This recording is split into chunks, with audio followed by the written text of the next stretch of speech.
Hello student, इस video के माध्यम से हम आपको समझाने जा रहे हैं फुल वेव रेक्टिफायर, जिसको हिंदी में कहते हैं अर्ध तरंग दिष्टकारी। ठीक, देखो दिष्टकारी क्या होता है? रेक्टिफायर एक ऐसी डिवाइस जो एसी को डीसी में कन्वर्ट करता है। ठीक, दो वैरायटी है बेसिकली, हाफ वेव रेक्टिफायर और full wave rectifier. Half wave rectifier के नाम पे पूरा वीडियो हमने आपका पब्लिश कर रखा है। कई लोगों ने उसको लाइक किया हुआ है, कई लोगों ने कमेंट के माध्यम से उसमें कुछ उनकी जिज्ञासाएं थी उसको दूर किया। इस वीडियो में आप देखने जा रहे हो फुल वेव रेक्टिफायर। ठीक, देखो फुल वेव इसको कहते क्यों हैं? जैसे आप जानते हो एसी सप्लाई है, साइन कर्व इस प्रकार से ऐसे होता है। ठीक है, तो हाफ वेव में क्या होता है? ऊपर की हाफ साइकिल हमको प्राप्त हुई और नीचे की हाफ वहां पे क्या कट हो जाती है, फिर ऊपर की हाफ मिली, फिर नीचे की हाफ कट हो गई, फिर ऊपर की हाफ मिली, नीचे की हाफ कट हो गई। तो क्योंकि आउटपुट में हमको केवल ऊपर की हाफ मिलती है, नीचे की हाफ कट हो जाती है, ठीक है, या नीचे की हाफ मिलेगी, ऊपर की हाफ कट हो जाएगी, इसलिए उसको हम क्या बोलते हैं? Half wave rectifier. और इसको फुल वेव इसलिए कहते हैं कि आप जानते हो जो ऊपर की हाफ है वो भी हमको मिलेगी और जो नीचे की हाफ है वो भी डायरेक्शन चेंज करके वो हमको मिल जाएगी यहाँ पे, यानी कि पूरी की पूरी तरंग हमको मिलेगी आउटपुट में, और इसीलिए इसको हम क्या बोलते हैं? Full wave rectifier. ठीक, अगर आपसे कोई पूछता है रेक्टिफायर क्या है, आप सिर्फ इतना आप बोलना कि एक ऐसी डिवाइस है जिसके माध्यम से हम एसी सप्लाई को डीसी सप्लाई में चेंज करते हैं। ठीक है, दो वैरायटी इसकी, half wave rectifier, full wave rectifier. सभी लोग मोबाइल का इस्तेमाल करते हो, मोबाइल चार्ज भी करते हो। ये जो मोबाइल चार्जर होता है, आप मोबाइल चार्जर पढ़ने जा रहे हो, दो अलग अलग सर्किट आपको समझाएंगे, दोनों सर्किट आपको बेहद समझ में आएगी, पसंद आएगी, और ये भी आपको बताएंगे, वीडियो के लास्ट तक आप बने रहना, ये भी बताएंगे कि मार्केट में जितने भी मोबाइल चार्जर हैं वो किस सर्किट पे हैं, हमारे इस सर्किट पे हैं या फिर इस सर्किट में हैं, और दोनों सर्किट में डिफरेंस क्या है ये भी बताएंगे। रिजल्ट दोनों का सेम है, जो रिजल्ट ये देता है वही रिजल्ट ये भी देता है। ये भी एसी को डीसी में कन्वर्ट करता है, ये भी एसी को डीसी में कन्वर्ट करता है। ठीक, तो फिर डिफरेंस क्या है, मार्केट में किस टाइप के आपके सर्किट पे आपका मोबाइल चार्जर उपलब्ध है, और खाली मोबाइल चार्जर नहीं, बैटरी चार्जर, या फिर आपका पुराने ज़माने में रेडियो चलता था, कुछ लोगों का रेडियो सेल से चलता था, कुछ लोगों का रेडियो बिजली से बजता था। ठीक, जिन लोगों का रेडियो सेल से चलता था, अब तो खैर जमाना बीत गया, सब था में निकल गया। ठीक है, अगर वो चाहें तो इस सर्किट को लगा के अपने सेल वाले रेडियो को, सेल से चलने वाले रेडियो को आप बिजली से चला सकते हो। ठीक, या फिर कोई भी आपका इक्विपमेंट घर में है जो सेल से चलता हो या बैटरी से चलता हो, अगर आप चाहो इसको ढंग से आप बेहतर समझ लो, इसको बेहतर समझ लो, मर्जी हो ये सर्किट बनाओ, मर्जी हो ये सर्किट बनाओ, उसी यंत्र को जो सेल से चल रहा है, बैटरी से चल रहा है, आप अपने बिजली से चलाओ। काफी उपयोगी सर्किट है दैनिक जीवन में। इसकी बेसिकली दो वैरायटी, एक आपकी centre tapped full wave rectifier और दूसरा bridge type rectifier. Centre type को सेंटर टैप्ड क्यों कहते हैं या ब्रिज टाइप को ब्रिज टाइप क्यों कहते हैं, हर क्यों का जवाब मिलेगा, वीडियो के लास्ट तक आप बने रहना। पहले हम शुरू करने जा रहे हैं centre tapped full wave rectifier. ये सामने एक ट्रांसफार्मर आप देख रहे हो। आप पूछोगे ट्रांसफार्मर क्या होता है? जानते हो म्यूचुअल इंडक्शन के सिद्धांत पे कार्य करने वाला एक ऐसा डिवाइस होता है जिसके माध्यम से एसी सप्लाई के वोल्टेज को हम चेंज कर सकते हैं। दो प्रकार का ट्रांसफार्मर होता है, step up transformer, step down transformer. देखो ट्रांसफार्मर के नाम पे पूरी एक वीडियो हम तैयार करने वाले हैं, बस इसी के बाद आपको उपलब्ध होगी। फिलहाल आप मान के चल रहे ट्रांसफार्मर है, एसी सप्लाई पे काम करता है। यहाँ पे हमने एसी सप्लाई दिया और यहाँ पे एसी सप्लाई हमको मिलेगी। देखो ट्रांसफार्मर एसी को डीसी में नहीं कन्वर्ट करता। ये पूरा जो सर्किट डायग्राम हमारा है, जिसको आप full wave centre tapped full wave rectifier आप कह सकते हो, ये हमारा एसी को डीसी में कन्वर्ट करेगा। यहाँ पे एसी सप्लाई देंगे और यहाँ पे डीसी सप्लाई पाएंगे। ट्रांसफार्मर हमेशा एसी को एसी में ही रखता है, बस केवल वोल्टेज को चेंज करता है। अगर वोल्टेज बढ़ाया तो स्टेप अप ट्रांसफार्मर, हिंदी में आप कहते हो ऊंचाई परिणमित्र या ऊंचाई ट्रांसफार्मर। ठीक है, अगर वोल्टेज को घटाया तो स्टेप डाउन ट्रांसफार्मर। ठीक है, जिसे आप कहते हो अपचाई ट्रांसफार्मर या अपचाई परिणमित्र कहते हो। ठीक, यहाँ पे हमने लिया ट्रांसफार्मर, आप देख रहे हो, ये उसकी प्राइमरी कॉइल है, सेकेंडरी कॉइल है। प्राइमरी कॉइल पतली है, अधिक फेरे हैं, सेकेंडरी कॉइल क्या मोटी है, इसमें क्या कम फेरे हैं। हम इस बात का भी डिस्कशन करें यहाँ पे कि यहाँ पे कम फेरे क्यों हैं। जानते हो कम फेरे हैं इसलिए क्या स्टेप डाउन ट्रांसफार्मर है। अगर प्राइमरी कॉइल में कम फेरे, सेकेंडरी कॉइल में अधिक फेरे हो तो स्टेप अप ट्रांसफार्मर, और अगर प्राइमरी कॉइल में अधिक फेरे हैं और सेकेंडरी कॉइल में कम फेरे हो तो स्टेप डाउन ट्रांसफार्मर। ठीक, जैसी हमारी उपयोगिता हो, ये कोई बाध्यता नहीं कि हमने स्टेप डाउन लिया तो यहाँ पे स्टेप डाउन नहीं लिया जाएगा। अगर आपकी आवश्यकता है तो आप स्टेप अप भी ले सकते हो, आवश्यकता है तो स्टेप डाउन भी ले सकते हो। लेकिन मोस्टली अपने दैनिक जीवन में जो भी हम जितने भी आपके गुड्स, आपका इलेक्ट्रॉनिक्स हो चाहे आपका इलेक्ट्रिकल्स के हो, जो उपयोग में लाते हैं, सभी में मोस्टली आपका स्टेप डाउन का ही उपयोग होता है। आप यहाँ पे देखना, स्टेप डाउन ट्रांसफार्मर हमने यहाँ पे लिया। अच्छा, पूछो कि स्टेप डाउन क्यों लिया? बहुत सिंपल सा एग्जांपल दें। हमारे आपके घरों में 220 वोल्ट की सप्लाई आती है और हमको अपना मोबाइल चार्ज करना जो 2 वोल्ट या 2.5 वोल्ट पे आपका उसको चाहिए, डीसी सप्लाई चाहिए, तो 220 वोल्ट के एसी को पहले 2.5 वोल्ट के एसी में कन्वर्ट करेंगे और उसके बाद फिर ये अरेंजमेंट जो आपका लगा है वो उसी को क्या करेगा, डीसी में कन्वर्ट करेगा। ठीक है, तभी तो मोबाइल अपना चार्ज करेंगे। तो उसके लिए किसका कौन सा ट्रांसफार्मर लगाएंगे, स्टेप डाउन लगाएंगे। ये तार यहां पे आप देखो मोटा है, ये तार यहां पे पतला है। देखो ये मोटा क्यों है, ये पतला क्यों है, समझाने को तो समझाया जा सकता है, लेकिन बेहतर होगा कि जो हमारा ट्रांसफार्मर के नाम पे हमारा अगला वीडियो आने वाला है, आप उसको जरूर देखना। आपको ये भी जवाब मिलेगा कि ये पतला क्यों है, ये मोटा क्यों है, इसमें अधिक फेरे हैं, इसमें कम फेरे क्यों हैं, या फिर आपका इन फेरों में रेशियो क्या होता है। हर क्यों का जवाब आपको ट्रांसफार्मर के बारे में मिलेगा, किस सिद्धांत पे कार्य करता है। आप देख रहे हैं इसको हम सेंटर टैप्ड क्यों कहते हैं। सेंटर टैप्ड इसलिए कहते हैं कि यहाँ पे जो हमने ट्रांसफार्मर इस्तेमाल किया हुआ है, ये आपका सेंटर पे यहाँ पे क्या टैपिंग है। टैपिंग का तात्पर्य क्या, सेंटर से भी एक वायर आपका निकला हुआ है। आप यूं कह सकते हैं इसके इनपुट में 2 टर्मिनल और आउटपुट में 2 नहीं 3 टर्मिनल हैं। एक टर्मिनल यहाँ, एक टर्मिनल यहाँ और एक टर्मिनल यहाँ पे।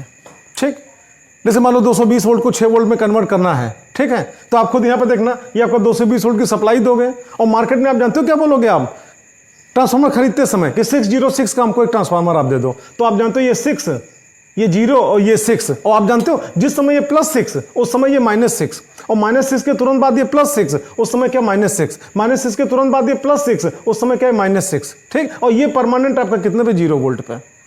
ठीक भाई, सीधी सी बात, ये -6 है, ये +6 है, तो बीच में 0 होगा। अच्छा, +6 के बाद ये -6 है, ये +6 है, तो भी बीच में 0 होगा। तो ये परमानेंट आपका 0 वोल्ट पे रहेगा, और इसी को हम कहते हैं न्यूट्रल। आपने नाम सुना होगा, हमारे आपके घर में सप्लाई आती है फेज न्यूट्रल, न्यूट्रल यहीं से निकलता है बिल्कुल मिड से। फिलहाल तो ये सिंगल फेज सप्लाई है हमारे आपके घरों में, या फिर आपका जिन तारों के माध्यम से आती है वो 3 फेज सप्लाई होती है। ठीक है, आप यहाँ पे देखना, ये हमने यहाँ पे लगाया डायोड, एक डायोड यहाँ पे लगाया, एक डायोड हमने यहाँ पे लगाया, 2 डायोड यहाँ पे लगेंगे। ठीक, आप जानते हो डायोड फॉरवर्ड बायस में होता है तो काम करता है, रिवर्स बायस में होता है तो काम नहीं करता, नॉन वर्किंग कंडीशन में होता है। ठीक है, फॉरवर्ड बायस का मतलब क्या, जैसे को तैसा, जैसा क्रिस्टल वैसा कनेक्शन। आप यहाँ पे देखना, ये क्या पी टाइप क्रिस्टल है और ये एन टाइप क्रिस्टल है। ठीक, तो जब पी टाइप क्रिस्टल को प्लस टर्मिनल से यहाँ पे जोड़ेंगे, या फिर आपको उसको पॉजिटिव वोल्टेज मिलेगा और उसको नेगेटिव वोल्टेज मिलेगा, तो क्या कहलाएगा, फॉरवर्ड बायस। और अगर इसका उल्टा हो गया, मतलब पी टाइप क्रिस्टल को यहाँ पे क्या नेगेटिव वोल्टेज मिल जाए और एन टाइप क्रिस्टल को पॉजिटिव वोल्टेज मिल जाए, तो फिर क्या कहलाएगा, रिवर्स बायस। ठीक है, और फॉरवर्ड बायस में होगा तो फिर इसमें से होकर धारा गुजरेगी, और रिवर्स बायस में होगा तो इसमें से होकर धारा नहीं गुजरेगी। जो गुजरेगी वो नेग्लिजिबल होगी, आप यूं कहोगे नहीं गुजरेगी, नॉन वर्किंग कंडीशन में होगा। ठीक है, और वही आपका कहानी इसके साथ भी। ठीक, अब आप आगे देखना कैसे वर्क करता, सीधे अपने पॉइंट पे आते हैं। आप देखना बेटा, इसमें यहाँ पे आप देख रहे हो हमने ट्रांसफार्मर लिया, स्टेप डाउन ट्रांसफार्मर है, एसी सप्लाई हमने यहाँ पे दिया, तो यहाँ पर एसी सप्लाई ही हमको मिला, क्योंकि स्टेप डाउन ट्रांसफार्मर है तो जितना वोल्टेज दिया उसकी तुलना में यहाँ पे क्या बहुत कम वोल्टेज मिला। कितना कम मिला डिपेंड करता है हमारे ट्रांसफार्मर पे कि कैसा ट्रांसफार्मर हमने लिया हुआ है। ठीक है, अच्छा, और आगे देखना, यहाँ पे वोल्टेज ज्यादा है तो देखो यहाँ पे हमने जो वेव दिखाई है एसी सप्लाई की, यहाँ पे आप जानते हो उसका एम्पलीट्यूड, जिसको हिंदी में क्या कहते हो, आयाम, हमने ज्यादा रखा है, और इसकी तुलना में यहाँ पे क्या कम वोल्टेज मिलेगा। तो यहाँ पर भी एसी सप्लाई हमने दिखाया, यहाँ पर भी एसी सप्लाई हमने दिखाया, और यहाँ पे एम्पलीट्यूड हमने क्या बहुत कम रखा है, आयाम बहुत कम रखा है, यहाँ पर भी आयाम क्या बहुत कम है। ठीक, और हमने इस बात को भी दर्शाया है, जिस समय ये प्लस है, आप देखो आपका किधर वेव जा रही है, ऊपर, उस समय क्या माइनस है, वेव कहाँ जा रही है, नीचे, और जब ये वेव आपका नीचे जा रही तो उस समय ये वेव कहाँ पे ऊपर है। इस बात को भी डायग्राम के माध्यम से दर्शाया गया। ठीक, और आप यहाँ पे देख लो, ये आपका पीएन जंक्शन डायोड हो गया, फॉरवर्ड बायस में होगा तो वर्किंग कंडीशन में होगा, इसमें से होकर धारा गुजरेगी, रिवर्स बायस में होगा तो नॉन वर्किंग कंडीशन में होगा, धारा नहीं गुजरेगी, मतलब जो गुजरेगी वो उपेक्षणीय होगी। ठीक है, अब हम आते हैं, और फॉरवर्ड बायस का मतलब क्या हुआ, जैसा क्रिस्टल वैसा कनेक्शन। ठीक है, एक मुहावरा हिंदी में, जैसे को तैसा। ठीक, ये पी टाइप का क्रिस्टल है, इसको आप जानते हो जो पॉजिटिव वोल्टेज मिलेगा और एन टाइप क्रिस्टल को नेगेटिव वोल्टेज मिलेगा, तो फॉरवर्ड बायस होगा, धारा गुजरेगी, और जब इसका उल्टा होगा, पी टाइप क्रिस्टल को नेगेटिव वोल्टेज और एन टाइप क्रिस्टल को पॉजिटिव वोल्टेज मिलेगा, तो ये रिवर्स बायस होगा, नॉन वर्किंग कंडीशन में होगा, इसमें से होकर कोई भी धारा नहीं गुजरेगी। इसका मूल सिद्धांत यही है जिसका हम लाभ उठाते हैं, और इसी यही लाभ उठा के हम एसी को डीसी में कन्वर्ट करते हैं। ये ऊपर आप देख रहे हो, ये प्लस वोल्टेज है, उस समय ये कैसा वोल्टेज है, माइनस वोल्टेज है। ठीक, अब आप आओ, तो जब ये प्लस वोल्टेज है यहाँ पे प्लस है और ये माइनस है यहाँ पे माइनस। अब आप दोनों को ध्यान से देखना बेटा, D1 और D2 दोनों को, D1 D2 में फॉरवर्ड बायस में कौन है, ये वाला, क्यों, क्योंकि पी टाइप क्रिस्टल को क्या प्लस मिल रहा है, और ये रिवर्स बायस में है, क्यों, क्योंकि पी टाइप क्रिस्टल को यहाँ पे क्या नेगेटिव वोल्टेज मिल रहा है। तो जब ये रिवर्स बायस में है तो ये नॉन वर्किंग कंडीशन में होगा और ये वर्किंग कंडीशन में होगा। ठीक, तो यहां से प्लस है ना, ठीक है, आप यहां देखना, ये प्लस है तो यहां से होकर धारा यहां पे आई, ऐसे नीचे आई। ठीक, अब ये नॉन वर्किंग है तो धारा यहां पे आएगी नहीं करंट, अब वो सीधे करंट कहाँ पहुंची, यहाँ पे, और करंट यहाँ पहुंच के कहाँ पे आई, यहाँ पे आई। फिर हमने लोड लगाया हुआ है। देखो लोड का मतलब क्या, उच्च प्रतिरोध। लोड क्यों लगाया ये भी आपको जवाब मिलेगा। आप देखना करंट यहाँ पे आई और फिर करंट यहाँ पे आने के बाद फिर करंट यहाँ वापस आई और यहाँ से घूम के न्यूट्रल पे पहुंच गई, जो कि आपका कितने पे, 0 वोल्ट पे है।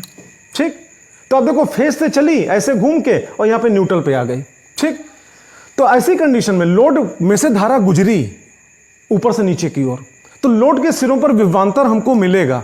ठीक है, उस विभवांतर को मान लो हमने ये दर्शाया ऐसे, ये ऐसे। ठीक, अब आप आगे देखना। अब नेक्स्ट राउंड आप देखो, अब ये माइनस हो गया और जब ये माइनस होगा तब ये प्लस होगा। तो जब ये माइनस हो गया तो इसको माइनस किया और ये प्लस हो गया, इसको प्लस कर लिया। तो जब ये माइनस हो गया तो क्या, रिवर्स बायस। अब ये आपका यहाँ पे क्या, नॉन वर्किंग कंडीशन में, और ये प्लस है, ये क्या, फॉरवर्ड बायस, ये लो। ठीक, वर्किंग कंडीशन में।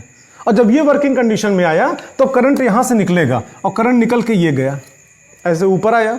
अच्छा, उस समय क्या, नॉन वर्किंग कंडीशन में है ना, तो करंट फिर ऊपर नहीं जाएगी, करंट यहाँ से घूम के ये निकली, यहाँ पे आई, और यहाँ पे आने के बाद करंट ये आई, और यहाँ पे आने के बाद वापस आ गई। ठीक, आप देख रहे हो लोड में करंट फिर फ्लो करी, इसलिए लोड के सिरों पर विभवांतर फिर मिलेगा। और दूसरी बात, पहले जिस दिशा में धारा बही थी दोबारा उसी दिशा में धारा बही, इसलिए विभवांतर पहले जिस दिशा में दिखाया गया था इस बार भी विभवांतर उसी दिशा में दिखाया जाएगा। ठीक, कुछ कमी रह गई, थोड़ा और आगे समझ के पूरा करो। आप देखना ये प्लस हो गया, अब ये माइनस हो गया, तो जब ये प्लस हो गया और ये माइनस हो गया। ठीक, तो इसके प्लस होते ही ये वर्किंग कंडीशन में और इसके माइनस होते ही ये नॉन वर्किंग कंडीशन में। अब ये प्लस है, फॉरवर्ड बायस में है, यहाँ से करंट निकली, यहाँ पे आई, और ठीक उसी क्षण ये रिवर्स बायस में है, नॉन वर्किंग कंडीशन में है, तो करंट यहाँ पे नहीं आएगी। वही करंट आपकी आगे गई और वही करंट यहाँ पे नीचे आई और वही करंट यहाँ से घूम के वापस न्यूट्रल में आ गई। ठीक, आप देख रहे हो लोड में से धारा फिर गुजरी, इसलिए लोड के सिरों पर फिर विभवांतर हमको मिलेगा, और धारा उसी दिशा में गुजरी है जिस दिशा में पहले 2 बार गुजर चुकी है, इसलिए विभवांतर भी उसी दिशा में दिखाया जाएगा जिस दिशा में पहले 2 बार दिखाया जा चुका है। ठीक, अब उसके बाद फिर आप देखना, अब ये माइनस हो गया और ये प्लस हो गया, इसके माइनस होते ही ये नॉन वर्किंग कंडीशन में। ठीक, और ये प्लस है, उस समय आपका यहाँ पे वर्किंग कंडीशन में, ये अब ये वर्किंग कंडीशन में है। अब करंट फिर यहाँ से निकली और यहाँ से निकलने के बाद यहाँ पहुंची, क्योंकि आप जानते हो उस क्षण ये नॉन वर्किंग कंडीशन में है, इससे करंट ऊपर नहीं जाएगी। करंट यहाँ से घूम के यहाँ पे आई और यहाँ से घूम के नीचे आई और यहाँ से घूम के लोड में से गुजर के और वापस न्यूट्रल में फिर पहुंच गई। ठीक, लोड में धारा फिर बही, इसलिए लोड के सिरों पर फिर विभवांतर मिला, और धारा उसी दिशा में बही जिस दिशा में पहले 3 बार बह चुकी है, इसलिए विभवांतर उसी दिशा में दिखाया गया जिस दिशा में पहले 3 बार दिखाया जा चुका है। ठीक, और इसी को हम क्या कहते हैं, फुल वेव डीसी। आप देखना पूरी तरंग मिल रही है, ये मिली और जो नीचे मिलनी चाहिए थी वो भी डायरेक्शन चेंज करके ऊपर मिल गई यहाँ पे। ठीक है, तो इसीलिए इसको हम क्या कहते हैं, फुल वेव डीसी। एक बात यहाँ पे ध्यान रखना, देखो यहाँ पे फ्लक्चुएशन बहुत ज्यादा है। फ्लक्चुएशन का मतलब क्या, उतार चढ़ाव, हिंदी में बोलते हैं इसको उच्चावचन। ठीक है, फ्लक्चुएशन को कुछ कम किया जाए। आप हमसे कह सकते हो फ्लक्चुएशन क्यों कम कर रहे हैं, तो आपको समझाएं। मान लो किसी रास्ते पे, सड़क पे आप गुजर रहे हो, ठीक है, और सड़क की विशेषता हो कि वो बिल्कुल ऊबड़ खाबड़, काफी ऊंचा चढ़ना पड़ा आपको साइकिल या गाड़ी लेके, या फिर आपको काफी नीचे खाई में उतरना पड़ा, फिर ऊपर चलना पड़ा, फिर उतरना पड़ा, फिर चलना पड़ा, फिर उतरना पड़ा। इस प्रकार से अगर कोई सफर तय करोगे, आप थोड़ी दूर चलोगे और आप थक जाओगे, काफी एनर्जी आपकी लॉस हो जाएगी। ठीक है, और बिल्कुल सेम कंडीशन यहां पर भी है। अगर इसके फ्लक्चुएशन को कम नहीं करेंगे, सीधे यहां से तार किसी सर्किट में जोड़ देंगे, तो उसमें जो करंट फ्लो करेगी, फ्लक्चुएशन ज्यादा होगा, वो सर्किट बहुत जल्दी थक जाएगी, आप यूं कहो बहुत जल्दी खराब हो जाएगी, उसकी लाइफ कम हो जाएगी ऑपरेटर्स की। ठीक है, इसीलिए थोड़ा सा फ्लक्चुएशन हम कम करना चाहते हैं, और उसके लिए हमने क्या किया, एक यहाँ पे कैपेसिटर लगाया, टेक्निकल लैंग्वेज में जिसको कंडेंसर भी कहते हैं। ठीक है, एक हमने यहाँ पे कैपेसिटर, जिसको हिंदी में संधारित्र भी कहते हैं, हमने लगाया। देखो संधारित्र, कैपेसिटर, कंडेंसर जो भी कहो, इसका मुख्य कार्य क्या, आवेशों का संचय करना। तो होता क्या है, जिस समय वोल्टेज बढ़ रहा होता है उस समय आवेश को क्या करता है, संचित कर लेता है, और जिस समय वोल्टेज घट रहा होता है उस समय अपने अंदर के संचित आवेश को बाहर निकाल देता है। ठीक है, फिर आपका यहाँ पे जब आपका यहाँ पे क्या, जब यहाँ पे आवेश बढ़ रहा होगा या फिर आपका वोल्टेज बढ़ रहा होगा, उसमें क्या करेगा, ये आवेश को क्या करेगा, संचित कर लेगा, और जब वोल्टेज घट रहा होगा तो संचित आवेश को क्या करेगा, बाहर निकाल देगा। ठीक है, तो इस प्रकार से फ्लक्चुएशन कुछ कम हो जाता है। ये जो इतना ज्यादा फ्लक्चुएशन आप वहाँ पे ऊपर नीचे देख रहे थे, ये फ्लक्चुएशन कम होकर आपका इतने में आ गया। खाली कंडेंसर का इस्तेमाल करने से, ठीक है। और उसके बाद फिर आपका यहाँ पे ये सिर्फ आपका यहाँ पे 2 टर्मिनल निकले, इसको आउटपुट टर्मिनल कहते हैं। आप जानते हो करंट हमेशा from higher voltage to lower voltage चलती है। तो आप इस लोड पे आप देखना, लोड में करंट हर बार करंट नीचे से ऊपर नहीं बल्कि कहाँ, ऊपर से नीचे आ रही है। इसका मतलब कि ऊपर वोल्टेज ज्यादा होगा और नीचे वोल्टेज आपका यहाँ पे क्या कम होगा, ऊपर विभव ज्यादा नीचे विभव कम, ये सिरा प्लस और ये सिरा माइनस, ठीक। अब अगर आपको मोबाइल चार्ज करना है, आमतौर पे जितने भी मोबाइल होते हैं, अब सभी 100% तो नहीं कह सकते कि, लेकिन मोस्टली मोबाइल को चार्ज करने के लिए लगभग 3.7 वोल्ट का डीसी सप्लाई चाहिए, ठीक है। तो ऐसा ट्रांसफार्मर ले लें जो आउटपुट लगभग आपका 3-4 वोल्ट के बीच में आपका बनाता हो।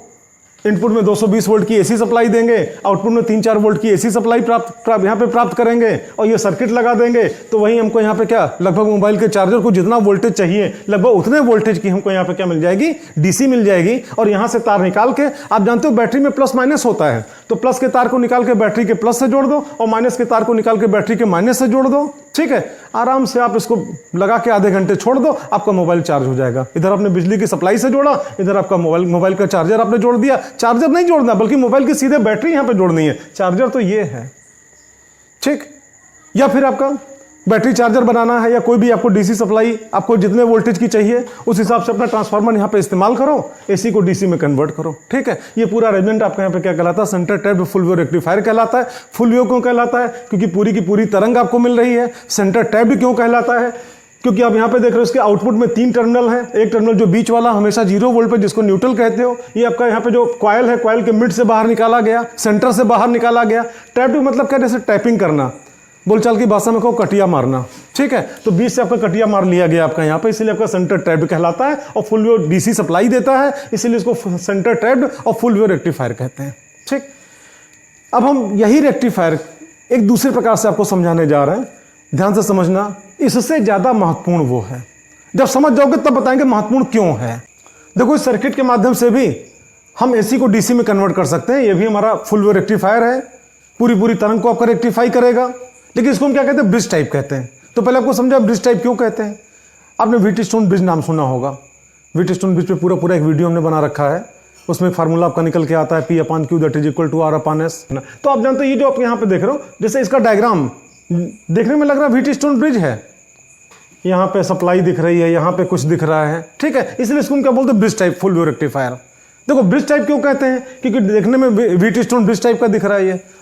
और फुल वेव रेक्टिफायर क्यों कहते हैं, क्योंकि आप जानते हो यहाँ पे एसी को डीसी में कन्वर्ट करता है, इसलिए रेक्टिफायर कहते हैं। और पूरी तरंग को कन्वर्ट करता है, इसलिए उसको फुल वेव रेक्टिफायर कहते हैं, ब्रिज टाइप रेक्टिफायर कहते हैं। क्या है ये सामने आप देख रहे हो, ट्रांसफार्मर, स्टेप डाउन ट्रांसफार्मर। कोई जरूरी कि हम स्टेप डाउन ही लगाएं, अगर आपकी आवश्यकता हो तो आप स्टेप अप भी लगा सकते हो, ठीक है। फिलहाल कोई एक हमको लेना, हमने स्टेप डाउन ही लिया हुआ है। अच्छा क्यों, आप पूछोगे कैसे हम जान पाए स्टेप डाउन है, सीधी सी बात। फिर ये प्राइमरी कॉइल है, सेकेंडरी कॉइल, इसमें अधिक फेरा, इसमें कम फेरा। तो अगर यहाँ पे अधिक फेरा, यहाँ पे कम फेरा तो स्टेप डाउन, और इसका उल्टा है तो स्टेप अप, ठीक है। तो स्टेप डाउन ट्रांसफार्मर आपने देखा, एक तार यहाँ से निकला, एक तार यहाँ से निकला। हमारे आपके घरों में जो 220 वोल्ट की सप्लाई आती है हमने यहाँ पे दिया, ठीक है। तो जितने वोल्ट का भी है, मान लो 6 वोल्ट का है ये, ठीक है। तो अगर हमने यहाँ पे 220 वोल्ट की एसी सप्लाई दिया तो यहाँ पे हमको क्या 6 वोल्ट की एसी सप्लाई मिली, ठीक है। जिस समय सिरा प्लस पे होगा उस समय सिरा ये माइनस पे होगा, और जिस समय ये सिरा आपका प्लस पे होगा उस समय ये सिरा क्या होगा, माइनस पे होगा। और माइनस के तुरंत बाद प्लस, प्लस के तुरंत बाद माइनस, माइनस के तुरंत बाद प्लस ऊपर, और वही काम नीचे होता रहेगा अल्टरनेट वे में, ठीक है। अब आप आगे देखना, 4 डायोड यहाँ पे लगे हैं। इसके पहले जो समझाए थे उसमें 2 ही डायोड लगे थे, यहाँ पे 4 डायोड लगे हैं। हमने उनका नाम दे दिया D1, D2, D3, D4, ठीक है। अच्छा एक चतुर्भुज आप देख रहे हो, ठीक है। हर एक भुजा में एक डायोड लगा दिया, एक यहाँ लगाया, एक यहाँ लगाया, एक यहाँ लगाया, एक यहाँ लगाया, ठीक है। अच्छा आप भूल ना जाओ, उसके लिए जुगाड़ आपको बताएं। यहाँ पे आप जानते हो इसमें करंट फ्लो करेगी तो इधर ही तो फ्लो करेगी, इसमें करंट फ्लो करेगी तो इधर की ओर जाएगी, इसमें करंट फ्लो करेगी इधर की ओर जाएगी, इसमें करंट फ्लो करेगी इधर की ओर जाएगी। मतलब करंट इधर नहीं फ्लो करेगी, करंट इधर नहीं आएगी, करंट इधर नहीं आएगी, करंट इधर नहीं आएगी। करंट हमेशा पी टाइप क्रिस्टल से एन टाइप क्रिस्टल की ओर जाएगी, ठीक है। तभी तो फॉरवर्ड वाइस होगा, तभी तो पर्याप्त धारा बहेगी, ठीक है। तो याद करने के लिए कभी भूले नहीं, या किसी डायोड का आपका डायरेक्शन कहीं चेंज ना हो जाए। आपको बताएं, आप देखो हाथ का इशारा देखना, यहां पे हमने ऐसे किया, यहां से ऐसे ये गए और फिर यहां पे आ गए, ठीक। यहां से आप देखो ऐसे करंट यहां पहुंची और यहां से ऐसे ही है। बस इतना याद रखो, आपका इसका कभी भी आपका सर्किट आपका आपसे गलत नहीं होगा, गलत नहीं बनेगा, ठीक। तो इस प्रकार से हमने 4 डायोड आपने जोड़ा और इस विकर्ण को आपने यहां से तार निकाला, यहां से तार निकाला, इसको लाके ट्रांसफार्मर से जोड़ दिया और दूसरे विकर्ण पे आपने यहां पे क्या लोड जोड़ दिया। लोड का मतलब क्या? उच्च प्रतिरोध। लोड क्यों जोड़ते हैं? उच्च प्रतिरोध यहां पे, इस क्यों का जवाब भी आपको मिलेगा। ठीक है। और उसके बाद यहां से एक तार बाहर निकला, एक तार यहां से बाहर निकला, यहां पे घूमा हुआ है। तो घूमने का मतलब क्या हुआ जान पाए? ये जो तार यहां से नीचे आ रहा है, ये तार इसको टच नहीं कर रहा है। अगर सीधे लाते तो इसका मतलब कि ये और ये यहां पे टच कर रहा है, हमने घुमा के यहां पे लाया हुआ है, इसका मतलब कि ये तार आपका इस तार को कहीं भी टच नहीं कर रहा है। ठीक है। अब आप इसकी वर्किंग देखना कैसे वर्क करता है। ठीक, आप देखना। तो जिस समय सिरा प्लस उस समय सिरा ये माइनस। ठीक, तो जब ये सिरा प्लस है और ये सिरा क्या है? आप देखो ये सिरा क्या है? माइनस। यही तो है।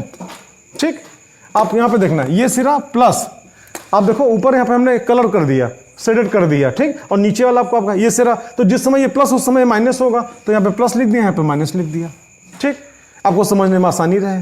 अब आप देखना, यहां से करंट निकल के यहां आई। ठीक, अब यहां पे आने के बाद आप खुद सोचो, वो करंट D2 की तरफ जाए कि D1 की तरफ जाए। ठीक, आप जानते हो D1 की तरफ नहीं जाएगी। क्यों? क्योंकि D1 की तरफ जाएगी तो रिवर्स बायस बन गया। वो रिवर्स बायस करंट आपका नहीं फ्लो करती, जो फ्लो करती है नगण्य होती है, नहीं फ्लो करती है। ठीक है, तो वो करंट निश्चित रूप से इधर की ओर नहीं आएगी। वो करंट कहां जाएगी? D2 में। और D2 के बाद कहां पे आ गई? यहां पे। मान लो समझाने के लिए इसका कुछ नाम ले लें यहां पे, इसका नाम A, इसका नाम B, इसका नाम C और इसका नाम D। ठीक, अब आपको थोड़ा समझने में आसानी, हमको समझाने में आसानी हो जाएगी। आप जानते हो ये प्लस है, तो करंट कहां पे? A पे आई, A के बाद कहां गई? B पे। अब B के बाद फिर आप देखो, B के बाद D4 में नहीं जाएगी। क्यों? रिवर्स बायस हो जाएगा।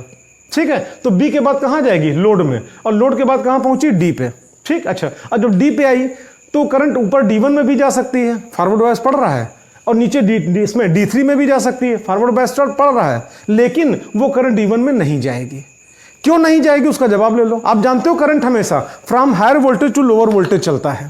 ठीक, तो अगर करंट यहां A से B पे आई तो निश्चित रूप से B की तुलना में A का वोल्टेज ज्यादा होगा, A की तुलना में B का वोल्टेज क्या होगा? कम होगा। ठीक है, और B के बाद करंट अगर आपका D पे पहुंची तो इसका मतलब कि इसका वोल्टेज B का ज्यादा होगा, B की तुलना में D का वोल्टेज क्या होगा? कम होगा। ठीक है, तो आप जानते हो D से A पे इसलिए नहीं जाएगी कि आप जानते हो D की तुलना में A का वोल्टेज क्या ज्यादा है? विभव ज्यादा है। तो ऐसी कंडीशन में करंट उधर नहीं जाएगी, भले फॉरवर्ड बायस पड़ रहा हो। तो फिर करंट किधर आएगी? यहां से घूम के करंट कहां? C पे आई, और जब C पे आई तो माइनस हो गया ना। जब C पे आई और C से वापस घूम के माइनस, और यहां पहुंच गई। बोलो समझ पाए कि नहीं? ठीक है, आप जानते हो प्लस से करंट निकली, एक बार स्पीड में देखना बेटा, प्लस से करंट निकली A पे गई, A के बाद D2 पे गई, D2 के बाद B पे आई, और B के बाद कहां? लोड पे आई, लोड के बाद कहां? D पे आई, और D के बाद D3 पे आई, और D3 के बाद कहां? C पे आई, और C के बाद यहां माइनस पे आई। ठीक, लोड में करंट फ्लो किया, प्रवाहित हुआ, धारा बही, ऐसे। ठीक है, तो इसका मतलब कि लोड के सिरों पर विभवांतर मिला, उस विभवांतर को हम यहां दिखा दे रहे हैं। ठीक, अच्छा, उसके तुरंत बाद आप देखना, अब ये माइनस हो गया, और जब ये माइनस हुआ उस समय ये प्लस। ठीक, तो जब ये माइनस हो गया, ये माइनस, उस समय आपका ये सिरा क्या होगा? प्लस, ये प्लस। ठीक, अच्छा, करंट हमेशा किधर? फ्रॉम प्लस टू माइनस जाती है। तो अब करंट यहां से निकली, ये प्लस है ना, और यहां से निकल के कहां पे गई? C पे, और C के बाद कहां? D3 पे नहीं जाएगी क्योंकि रिवर्स बायस है। तो C के बाद कहां पे जाएगी? D4 पे, D4 के बाद कहां पे जाएगी? B पे। ठीक, अच्छा, B के बाद D2 पे नहीं जाएगी, रिवर्स बायस पड़ जाएगा। ठीक, तो B के बाद कहां पे आई? लोड पे, और लोड के बाद कहां पे आई? D पे। ठीक है, अच्छा, D के बाद वो करंट D3 पे भी जा सकती है, फॉरवर्ड बायस, D1 पे भी जा सकती है, फॉरवर्ड बायस, लेकिन वो करंट D3 पे नहीं जाएगी। क्यों नहीं जाएगी? अभी आप देखना, यहां से करंट C से B पे गई थी ना, तो निश्चित रूप से B की तुलना में C का विभव ज्यादा है। B की तुलना, आप जानते हो C की तुलना में B का विभव क्या? कम है। अच्छा, B के बाद कहां पे आई? D पे, तो निश्चित रूप से D की तुलना में B का विभव ज्यादा है, B की तुलना में D का विभव क्या? कम है। ठीक, तो अगर इन दोनों को अगर आप कंपेयर करोगे तो इसका विभव ज्यादा है, इसका विभव क्या? कम है। तो आप जानते हो करंट आपका कम विभव से अधिक विभव की तरफ नहीं जाती है। ठीक है, इसलिए करंट निश्चित रूप से कहां पे जाएगी? D1 पे, और D1 के बाद कहां? A पे, और A के बाद कहां पहुंच गई? माइनस पे, यानी प्लस से निकली और घूम टहल के माइनस पे आ गई। लोड में करंट फिर फ्लो करी, फिर प्रवाहित हुई। ठीक, और किधर प्रवाहित हुई? जिधर पहले ही प्रवाहित हुई थी। इसलिए लोड के सिरों पर फिर विभवांतर मिलेगा, और किधर मिलेगा? जिधर पहले मिला था, ये। ठीक, अब इसके तुरंत बाद आप देखना, अब ये सिरा प्लस हो गया, ये सिरा माइनस हो गया, तो जब ये प्लस हो गया तो इसको प्लस का सिंबल, ये माइनस हो गया तो यहां पे क्या? माइनस का सिंबल, ये हो गया। ठीक, अब आप आगे देखना, अब करंट कहां से निकलेगी? प्लस से, तो प्लस से निकल के कहाँ पहुंची, ए पे, ए के बाद कहाँ पे, बी पे, बी के बाद कहाँ पे, लोड पे, और लोड के बाद कहाँ पे, D3 से होते हुए कहाँ पे, सी पे, और सी के बाद कहाँ पे, माइनस पे। ठीक है, आप देख रहे हो लोड में करंट फिर फ्लो करी, किधर से किधर की ओर, बी से डी की ओर, इसलिए लोड के सिरों पर फिर विभवांतर मिलेगा। ठीक है, और करंट उसी दिशा में फ्लो करी है जिस दिशा में पहले 2 बार प्रवाहित हो चुकी है, इसलिए विभवांतर भी उसी दिशा में दिखाया जाएगा जिस दिशा में पहले 2 बार दिखाया जा चुका है। ठीक, अब इसके तुरंत बाद फिर अब ये माइनस हो गया और ये प्लस हो गया, तो जब ये माइनस हुआ और ये क्या, प्लस। ठीक, आप जानते हो अब प्लस यहां पे है, करंट हमेशा from plus two minus flow करती है। ठीक है, तो आप जानते हो यहां से करंट निकली, सी पे पहुंची, और सी के बाद किधर, D3 पे नहीं जाएगी, रिवर्स बायस पड़ जाएगा। तो सी के बाद कहां पे गई, D4 पे, D4 के बाद कहां पे, बी पे, और बी के बाद कहां पे, D2 पे नहीं जाएगी, रिवर्स बायस पड़ जाएगा। तो बी के बाद कहां पे, लोड में, ध्यान देना, फिर उसी दिशा में जिस दिशा में पहले 3 बार बह चुकी है। ठीक है, और लोड के बाद कहां पे, डी पे। ठीक, अच्छा, और डी के बाद फिर आपका वो करंट कहां पे जाएगी, D3 पर नहीं आएगी। क्यों, क्योंकि आप जानते हो डी की तुलना में इसका विभव क्या ज्यादा है।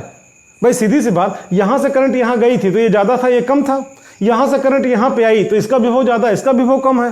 तो अगर इसको कंपेयर करोगे तो इसकी तुलना में इसका विभव ज्यादा है ना, तो इसलिए करंट जब यहां से घूम के यहां पहुंचेगी तो वापस सी पे नहीं जाएगी, फिर किधर जाएगी, D1 पे, और D1 से कहां पे गई, ए पे, और ए के बाद कहां पे, माइनस। ठीक, इस प्रकार आप देख रहे हो लोड में धारा फिर बही और उसी दिशा में बही जिस दिशा में पहले 3 बार बह चुकी है, इसलिए लोड के सिरों पर फिर विभवांतर मिलेगा, और किधर मिलेगा, जिस दिशा में पहले तीन बार आपका मिल चुका है। इसीलिए डायग्राम में भी आप देख रहे हो विभवांतर उसी दिशा में दिखाएगा जिस दिशा में पहले 3 बार दिखाया जा चुका है। ठीक, इस प्रकार से आप देख रहे हो एसी सप्लाई हमारी थी, डीसी सप्लाई में चेंज हुई, पूरी की पूरी तरंग मिल रही है, ऊपर वाली तरंग तो मिल ही रही है, और जो नीचे मिलनी चाहिए थी वो भी डायरेक्शन चेंज करके कहाँ ऊपर मिल रही है, इसीलिए आपके यहाँ पे क्या, डीसी सप्लाई। ठीक, आपसे बात करें, यहाँ पे फ्लक्चुएशन ज़्यादा है, फ्लक्चुएशन मतलब क्या, उतार चढ़ाव। ठीक है, तो फ्लक्चुएशन को कम करने के लिए हमने यहाँ पे कैपेसिटर लगा दिया। कैपेसिटर का मुख्य कार्य अभी आपने इसके पहले देखा, आवेशों का संचय करना। तो जिस समय वोल्टेज बढ़ रहा होगा कैपेसिटर क्या करेगा, आवेश का संचय कर लेगा, और जब वोल्टेज घट रहा होगा तो अपने अंदर संचित आवेश को बाहर निकालेगा, और इस प्रकार से आपका फ्लक्चुएशन क्या हो जाएगा, कम हो जाएगा। तो ये आपका जो फुल वेव डीसी यहाँ पे है वही फुल वेव डीसी यहाँ पे मिल रही है, यहाँ फ्लक्चुएशन ज़्यादा है, यहाँ पे फ्लक्चुएशन क्या है, कम है। ठीक है, और जब फ्लक्चुएशन कम होगा इन दोनों तारों को निकाल के जो भी आपका बैटरी है उसमें जोड़ दो, इसको बिजली में जोड़ दो, बैटरी आपकी चार्ज हो जाएगी। ठीक, चाहे इन्वर्टर की बैटरी हो और चाहे आपके मोबाइल की बैटरी हो। हाँ, इन्वर्टर की बैटरी होगी तो 220 वोल्ट को 12 वोल्ट में कन्वर्ट करने वाला आप ट्रांसफार्मर लोगे।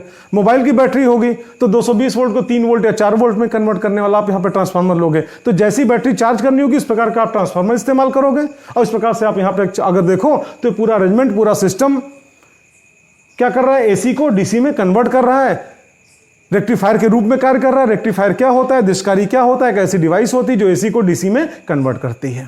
ठीक, हम आपको बताएं मोबाइल सभी लोग इस्तेमाल करते हैं, मोबाइल हम लोग चार्ज भी करते हैं, मार्केट में मोबाइल चार्जर उपलब्ध भी हैं। ठीक है, देखो अभी इसके पहले आपने देखा centre tapped full wave rectifier, उससे भी मोबाइल चार्ज कर सकते हैं, मोबाइल चार्जर बना सकते हैं, इससे भी मोबाइल चार्ज कर सकते हैं, मोबाइल चार्जर बना सकते हैं। ठीक है, लेकिन मार्केट में जितने भी आपके मोबाइल चार्जर उपलब्ध हैं नियर अबाउट 99% आपका चार्जर इसी सर्किट पे उपलब्ध है। ठीक, आप पूछोगे ऐसा क्यों, भाई जो काम वो कर रहा है वही काम ये भी कर रहा है, तो फिर इसको प्राथमिकता क्यों दी जा रही है? तो आपको समझा, इसको प्राथमिकता इसलिए दी जा रही है कि उसकी तुलना में थोड़ा सा चीप पड़ता है, सस्ता पड़ता है। फिर आपके दिमाग में बात आएगी सस्ता कैसे पड़ेगा, वहां पे दो आपका डायोड लगा है, पीएन जंक्शन डायोड, यहाँ पे तो चार आपका पीएन जंक्शन डायोड लगे हैं, तो सस्ता कैसे पड़ गया? तो आपको फिर समझाएं, यहाँ पे आप देखना, बेशक यहाँ पे आपका 2 पीएन जंक्शन डायोड फालतू लगे, ज्यादा लगे हैं। ठीक है, कास्ट कुछ ज्यादा आई, लेकिन जितनी ज्यादा कास्ट आई आपको समझाएं, वहां पे जो ट्रांसफार्मर इस्तेमाल किया गया है उसके आउटपुट में 3 टर्मिनल हैं, वो सेंटर टैप्ड ट्रांसफार्मर है, और इसके आउटपुट में केवल 2 ही टर्मिनल है। ठीक है, तो इस ट्रांसफार्मर की जो भी कास्ट मार्केट में है उसकी तुलना में वो ट्रांसफार्मर आपको महंगा मिलेगा। क्यों? क्योंकि सेंटर से आपका टैपिंग करके एक तार आपका बाहर निकाला गया है। इसमें आप में से कई लोग सोच रहे होंगे कि उसमें कौन सी बड़ी बात है, सेंटर से एक निकाला तार बाहर निकाल लिया, तो आपको होता है आपके मोहल्ले की कटिया नहीं मारना है। इसमें सेंटर से निकाल के डायरेक्ट नहीं निकाल सकते हैं, सेंटर से निकालने के बाद कॉइल जिस प्रकार से बाकी घुमा, चाहे ऊपर घुमा के चाहे नीचे घुमा के, और सारे फेरे के साथ बाहर निकाला जाता है, इसलिए वो महंगा पड़ता है। ठीक है, तो आप यहाँ पे देखना इसमें कि इसकी तुलना में महंगा क्यों पड़ता है। जैसे आपको हम एग्जाम्पल देते हैं, मान लो आपका एक पीएन जंक्शन डायोड 3 रुपए का है। ठीक, तो उसमें 2 लगे, 6 रुपए का पीएन जंक्शन डायोड लगा। ठीक, यहाँ पे क्या 4 लगे हैं तो 3 चौक कितना 12 रुपए का पीएन जंक्शन डायोड हो गया। ठीक, तो आप जानते हो 6 रुपए यहाँ पे ज्यादा कास्ट आई कि नहीं आई? किसके लिए? पीएन जंक्शन डायोड के लिए। ठीक, ये आपको महंगा दिख रहा होगा, लेकिन नहीं, ये जो ट्रांसफार्मर है इसकी तुलना में वो ट्रांसफार्मर कम से कम 15 रुपए ज्यादा महंगा होगा। ठीक, तो ट्रांसफार्मर करीब, हम एग्जांपल दे रहे हैं यहाँ पे, कोई बिल्कुल फिक्स अमाउंट नहीं बता रहे हैं। आप पीएन जंक्शन डायोड यहाँ पे 2 ज्यादा लगा हुआ है, तो ओवरऑल जब आप कास्ट निकालोगे यहाँ पे तो इसकी तुलना में आपको वही महंगा पड़ेगा। ठीक, जैसे भी एग्जांपल आपको समझा रहे थे, वहां पे केवल 2 ही पीएन जंक्शन डायोड लगा है, यहाँ पे 4 पीएन जंक्शन डायोड लगा हुआ है। मान लो एक पीएन जंक्शन डायोड आपका 3 रुपए का, तो वहां पे 6 रुपए का पीएन जंक्शन डायोड लगा, क्योंकि 2 ही तो लगा, 3 दूनी 6, और यहाँ पे क्या 4 लगे हुए, 3 चौक 12 रुपए का। तो आप जानते हो 6 रुपए का यहाँ पे ज्यादा कास्ट आया, किसके नाम पे, किसके निमित्त? पीएन जंक्शन डायोड के निमित्त, आपको दिख रहा है। ठीक, लेकिन ये जो आपका ट्रांसफार्मर है इसकी तुलना में वो ट्रांसफार्मर कम से कम 15 रुपए ज्यादा महंगा पड़ेगा। ठीक, तो ओवरऑल आप देखोगे वो 15 रुपए ज्यादा पड़ा ट्रांसफार्मर के नाम पे। ठीक है, और यहां पे आप देख रहे हो 6 रुपए आपका इसके नाम पे, आपका यहाँ पे क्या ज्यादा पड़ा। तो ओवरऑल अगर आप देखोगे तो 15 में 6 घटाओ, कितना? 9 रुपए। ठीक, 9 रुपए सस्ता ही पड़ा ये। हम एक खाली एग्जाम्पल हमने लिया केवल आपको बेहतर समझाने के लिए। ठीक है, तो क्योंकि आप जानते हो जो काम वो करता वही काम ये भी करता, लेकिन उसकी तुलना में इसकी मैन्युफैक्चरिंग कास्ट क्या होती है, कुछ कम होती है, और इसीलिए मार्केट में आपका उसकी तुलना में इसी ट्रांसफार्मर या इसी सर्किट पे आपका यहाँ पे क्या होता है, मोबाइल चार्जर आपके उपलब्ध होते हैं। इस वीडियो को आपने देखा, हमें नहीं पता कि आपको पसंद आया कि नहीं आया, पता तो तब चलेगा जब आप कमेंट करोगे, पता तो तब चलेगा जब आप कमेंट में हमसे क्वेश्चन पूछोगे। ठीक है, अगर कुछ कमियां दिखी हो तो कमियों के बारे में भी आप लिख सकते हो, सुझाव दे सकते हो, अगले वीडियो में उस कमी को सुधारा जाए। हमारे चैनल को आप सब्सक्राइब करो। और ये वीडियो हमारे लिए थोड़ा ऐतिहासिक है, इसलिए कि जिस दिन ये वीडियो बन रहा था ठीक उसी दिन आप लोगों के सहयोग से, आप लोगों के प्यार के बदौलत हमारे चैनल पर कम से कम 50,000 सब्सक्राइबर पूरे हुए थे। इसलिए हमारे लिए आपका ये वीडियो थोड़ा ऐतिहासिक है। बाकी हमारे चैनल को आप सब्सक्राइब करो, अधिक से अधिक आप शेयर करो। जितने ज़्यादा हमारे सब्सक्राइबर बढ़ेंगे हम इससे भी अच्छी क्वालिटी में आपको जानकारी देने की पूरी कोशिश करेंगे। That's all, best of luck.